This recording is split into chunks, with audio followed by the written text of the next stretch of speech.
ಸ್ನೇಹಿತರೆ ನಮಸ್ಕಾರ, ಎಲ್ಲವೂ ವಿಸ್ಮಯ ಚಾನೆಲ್ಗೆ ಸ್ವಾಗತ. ನಾನು ನಿಮ್ಮ ಪ್ರಸನ್ನಗೌಡ. ನೋಡ್ತಾ ಇದ್ದೀರಾ, ಅದ್ದೂರಿ ಮೆರವಣಿಗೆ ನಡೀತಿದೆ ಸ್ನೇಹಿತರೆ. ಅದ್ಯಾವ ಮೆರವಣಿಗೆ ಅಂತ ನೀವು ಕಂಡುಹಿಡಿಯಿರಿ, ನೋಡೋಣ, ಕಮೆಂಟ್ ಮಾಡಿ.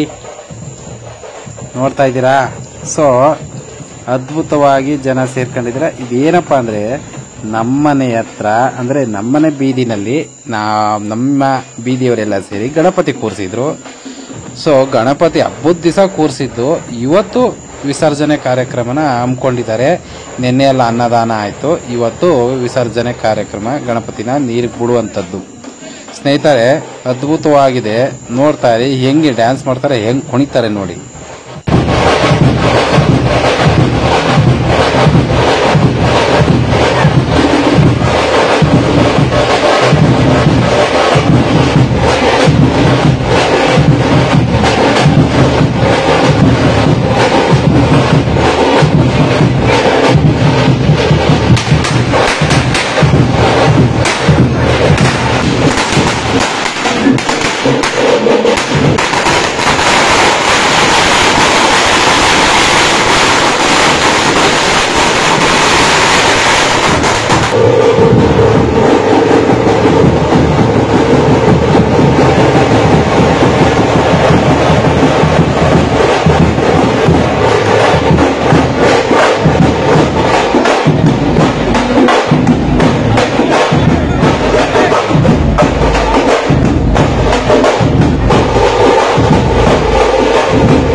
ಸ್ನೇಹಿತರೆ, ನಮ್ಮ ಬೀದಿಲಿ ಕೂರಿಸುವಂಥದ್ದು, ಅದ್ರ ಜೊತೆ ಒಂದು ವಿಶೇಷ ಕೂಡ ಇದೆ ಸ್ನೇಹಿತರೆ.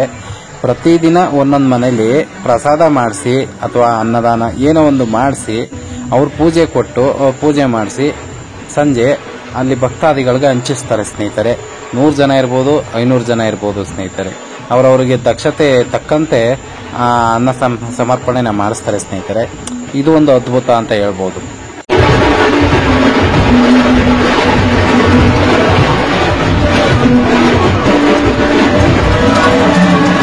ಸ್ನೇಹಿತರೆ, ಮಕ್ಕಳು ಎಲ್ಲ ದೊಡ್ಡವರು ಚಿಕ್ಕವರು ಎಲ್ಲ ಕುಣಿಲಿ ಅಂತಲೇ DJ ಸೌಂಡ್ ಕೂಡ ಹಾಕಿದ್ದಾರೆ.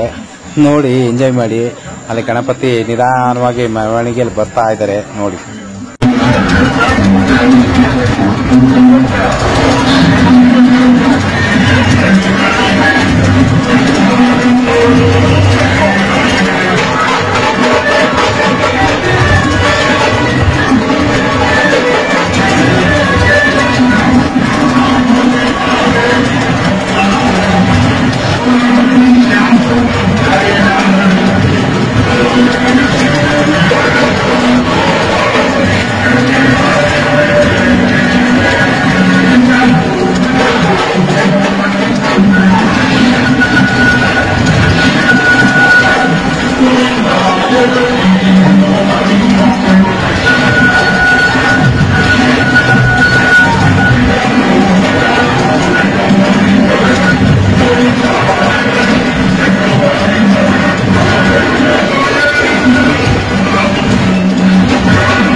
ಸ್ನೇಹಿತರೆ, ಇಲ್ಲಿ ಬೇಜಾರಾಗೋದೇನು ಅಂದರೆ ಸ್ನೇಹಿತರೆ, ನಾವು ಹಿಂದೂಗಳು ಎಲ್ಲ ದೇವತೆಗಳನ್ನ ಪೂಜಿಸ್ತೀವಿ. ಅದ್ರ ಜೊತೆ ಗಣಪತಿ ಮೊದಲ ಪೂಜಿತನ ನಾವು ಪ್ರತಿ ವರ್ಷ ಪೂಜೆ ಮಾಡ್ತೀವಿ.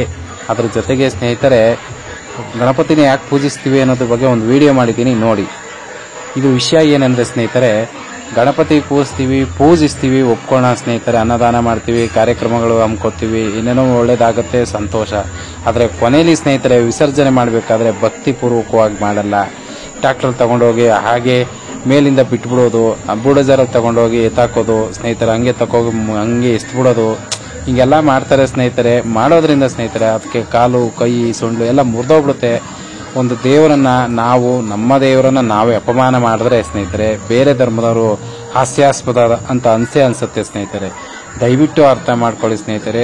ನಾವು ದೊಡ್ಡದಾಗಿ ವಿಜೃಂಭಣೆಯನ್ನು ಮಾಡಿ ತಗೊಂಡೋಗಿ ಅಲ್ಲಿ ಎಷ್ಟಾಗ ಅದ್ರ ಸ್ಥಿತಿ ಏನಾಗಿರುತ್ತೆ, ಅದ್ರ ಕರ್ಮಫಲ ನಿಮ್ಗೆ ಹೊಡೆಯುತ್ತೆ ಸ್ನೇಹಿತರೆ. ಇಲ್ಲಿ ತೋರ್ಪಡಿಕೆ ಭಕ್ತಿ ಆಗಿರೋದಿಲ್ಲ, ಮನಸ್ಸಿಗೆ ಸಂಬಂಧಪಟ್ಟಿದ್ದು ಸ್ನೇಹಿತರೆ ಈ ಭಕ್ತಿ. ಇದನ್ನು ಅರ್ಥ ಮಾಡ್ಕೊಳ್ಳಿ. ಮನೆಯೊಳಗೆ ಕೂರಿಸೋದ್ರೇನು ಬೇಡ ಅನ್ನೋದಿಲ್ಲ ಸ್ನೇಹಿತರೆ. ಅದನ್ನು ಕೂರಿಸಿ ಭಕ್ತಿಯಿಂದ ಪೂಜಿಸಿ ನೀವು ವಿಸರ್ಜನೆ ಮನೆಯಲ್ಲೇ ಮಾಡ್ಬೋದು. ಅದ್ದೂರಿಯಾಗಿ ಹೊರಗಡೆ ಮಾಡ್ತೀರಾ ಅಂದರೆ ಅದು ಅದ್ದೂರಿಯಾಗಿ ಹೊರಗಡೆನೇ ಎಷ್ಟು ವಿಶೇಷವಾಗಿ ಜನರು ಅವ್ರ ಕೈ ಮುಗಿದು ಕಣ್ಣೀರು ಹಾಕಬೇಕು, ಆ ರೀತಿ ವಿಸರ್ಜನೆ ಮಾಡೋದೇ ಇದರ ಹಬ್ಬ ಅಂತ ನಾನು ಹೇಳಕ್ಕೆ ಇಷ್ಟಪಡ್ತೀನಿ. ಮತ್ತೊಂದು ವಿಡಿಯೋದಲ್ಲಿ ಸಿಗೋಣ ಸ್ನೇಹಿತರೆ. ನಮಸ್ಕಾರ, ಧನ್ಯವಾದಗಳು.